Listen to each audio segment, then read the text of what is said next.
when the question arises as to what the preamble entails. Let us examine the opinions of esteemed scholars. According to Alladi Krishnaswamy Iyer, the preamble to our constitution embodies the long-held thoughts and dreams of our nation. K.M. Munshi views the preamble as the horoscope of our sovereign democratic republic.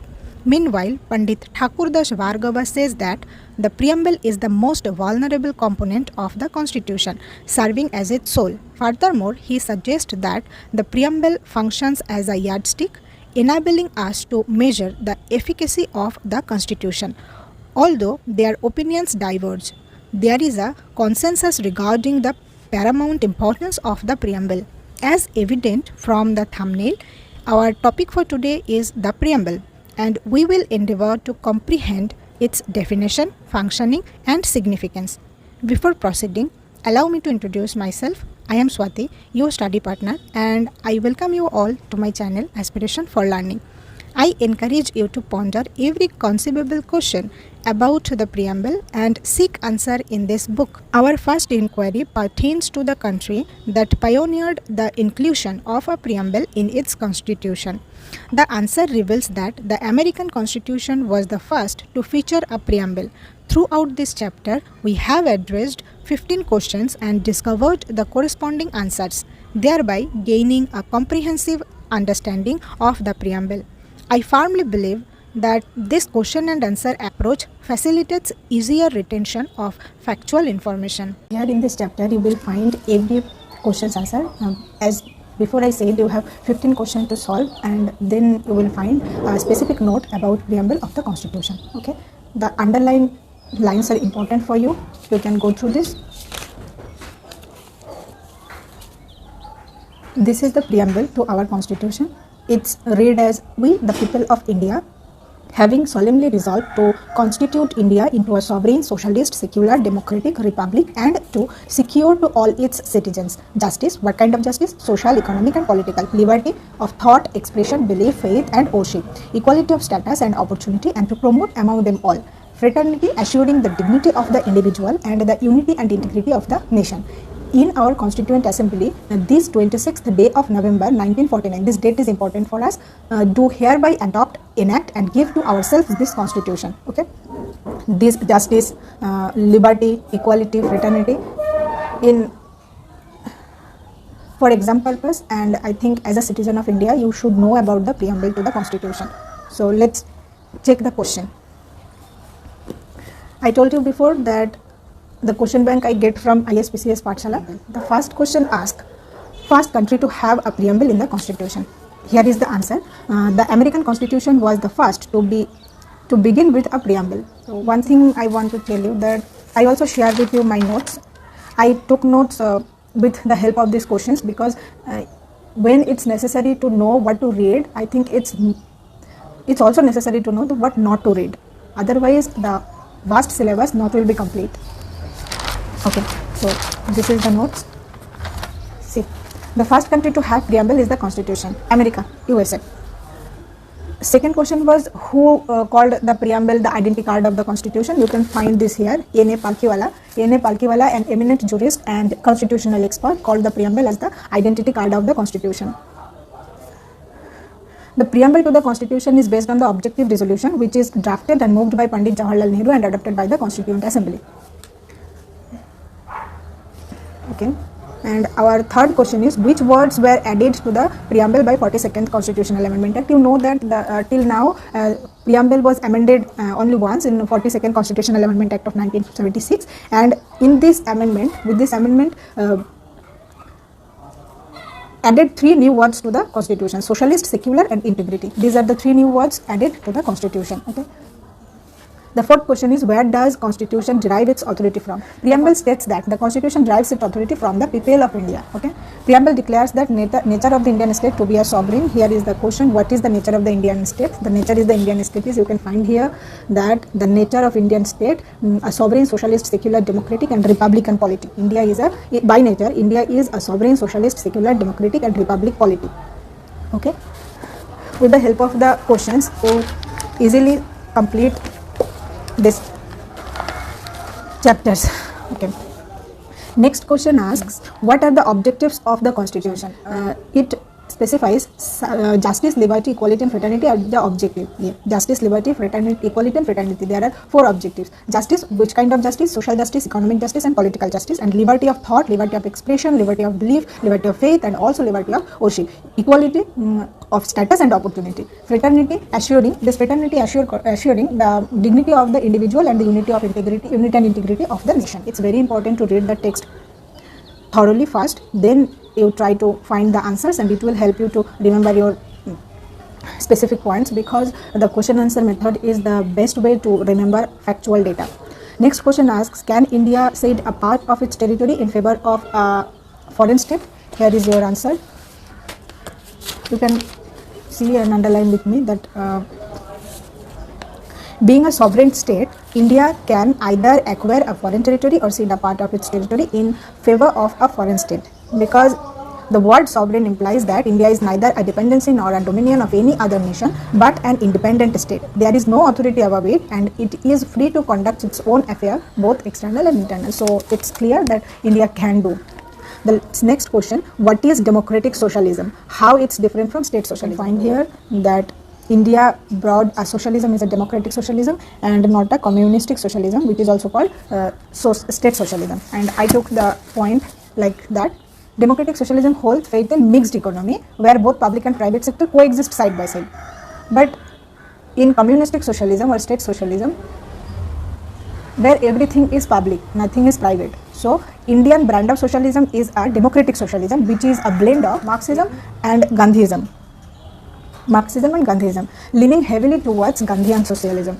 And democratic socialism is different from communistic socialism or state socialism because communistic socialism or state socialism involves the nationalization of all means of production, which I before said that it's all about public, nothing is private. That means nationalization of all means of production and distribution and the abolition of private property. Okay, here is the difference. In democratic socialism, both are coexist side by side, but in state socialism, nationalization of all means of production and distribution. Here is the next question, what are 4 devices of direct democracy and difference between them? Okay, here you can find democratic ये 4th point के अंदर आपको मिल जाएगा.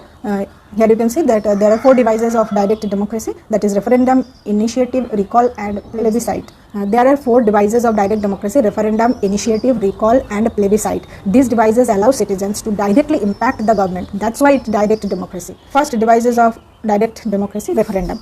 Referendum is a vote on a specific issue, a particular issue usually submitted by the government, and citizens can directly vote on that issue. Next is initiative. It's a legislative proposal that originates with the people. Citizens can propose new laws or repeal existing ones.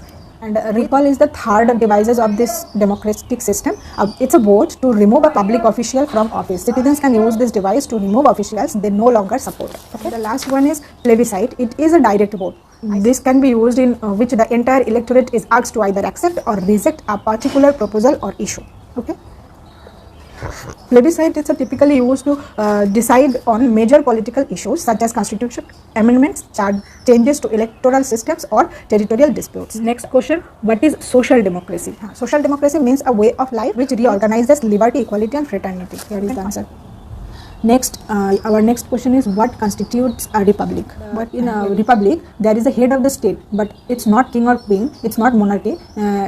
So here, this head of the states are elected directly or indirectly for a fixed period. Okay, and there are 2 more things. One is vesting of political sovereignty in the people and not in a single individual like a king, and second one is the absence of any privileged class and hence all public offices being opened to every citizen without any discrimination. What does constitution envisages political equality? You can see here